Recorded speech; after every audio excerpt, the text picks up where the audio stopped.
আসসালামু আলাইকুম। এক প্রিয় বোন উনি বলেছেন ওনার হাতে পায়ে জ্বালা-পোড়া করে মেজাজ খিটখিটে হয় এবং ঘুম কম হয়। তো এই আপনার উল্লেখিত সকল সমস্যাগুলো একসাথে যদি হয়, সেটা মূলত শরীরে কিছু ভারসাম্যহীনতা এবং পুষ্টির ঘাটতির কারণে হতে পারে। কারণ হিসেবে যদি বলি যে ১ম যেটা কারণ সেটা হচ্ছে নার্ভ ও ভিটামিনের ঘাটতির কারণে এরকমটা হতে পারে। যেমন হচ্ছে আপনার ভিটামিন B12, B1, হ্যাঁ? B6 এর ঘাটতির কারণে হাত পায়ে ঝিনঝিন এরকমটা মনে হবে, জ্বালা-পোড়া হতে পারে। এছাড়াও ক্যালসিয়াম, ম্যাগনেসিয়ামের ঘাটতির কারণে মূলত পেশি টান, রাগী মেজাজ বা খিটখিটে মেজাজ অনুভব হয়। এছাড়াও আপনার হরমোনাল ভারসাম্যহীনতা বা হরমোনাল ইমব্যালেন্স এর কারণে পিসিওএস এর সমস্যা, থাইরয়েডের সমস্যা অথবা মেনোপজে বা এই সমস্যাগুলো থাকলে মূলত বারবার মুড সুইং হয়, ঘুম কম হতে পারে। আয়রনের ঘাটতির কারণে হতে পারে, স্ট্রেস ও মানসিক চাপের কারণে হতে পারে, ডায়াবেটিস অথবা নার্ভাস সিস্টেমের কোনো সমস্যার কারণে হতে পারে।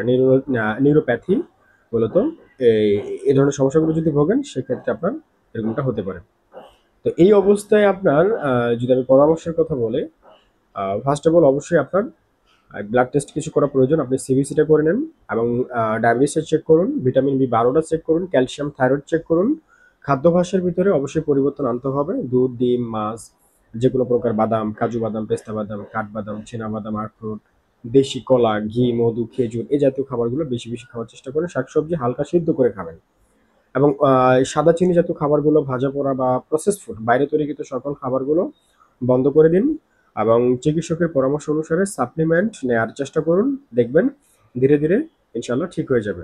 আর ঘুমের রুটিনের কথা যদি বলি, অবশ্যই ঘুমানোর কম হলেও ২ ঘন্টা আগে থেকে যেকোনো ডিভাইস হতে দূরে থাকার চেষ্টা করুন এবং ঘুমানোর ২ ঘন্টা আগে থেকে খাবার কমপ্লিট করুন।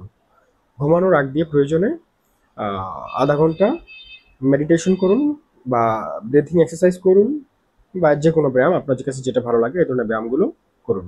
দেখবেন আপনার আ ধীরে, ধীরে আপনার সবকিছু পরিবর্তন হবে। ভালো থাকবেন। আসসালামু আলাইকুম।